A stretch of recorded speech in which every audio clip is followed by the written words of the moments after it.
ایک یہ بھائی نے کویسچن کیا کہ یہ 15ویں شب جو مسلمان جاگتے ہیں شعبان کی، اس کی شرعی حیثیت کیا ہے؟ دیکھیں، دوسرے دلائل سے قطع نظر میں آسان سی بات آپ کو سمجھاتا ہوں۔ مسند امام احمد بن حنبل کی روایت ہے کہ وما رآہ المؤمنون حسنا فہو عند اللہ حسن، جسے مسلمان اچھا سمجھیں وہ اللہ تبارک و تعالیٰ کے نزدیک بھی اچھا ہے۔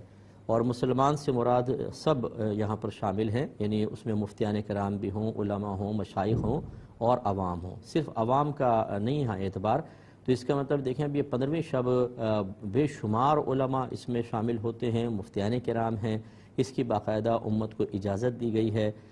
اس کو جائز طریقے سے اللہ تعالیٰ کی عبادت میں توبہ کرتے ہوئے خوف خدا کے ساتھ گزارا جائے تو اس سے وہی منع کرے گا جو مزاج شرع سے ناواقف ہوگا، کیونکہ ہر زمانے کا عرف بدلتا ہے، لوگوں کی طبیعتیں، ان کی کیفیات بدلتی ہیں، اور ہر دور میں علماء نے لوگوں کی طبیعتوں اور کیفیات پر بہت ساری چیزوں کی بنیاد رکھی۔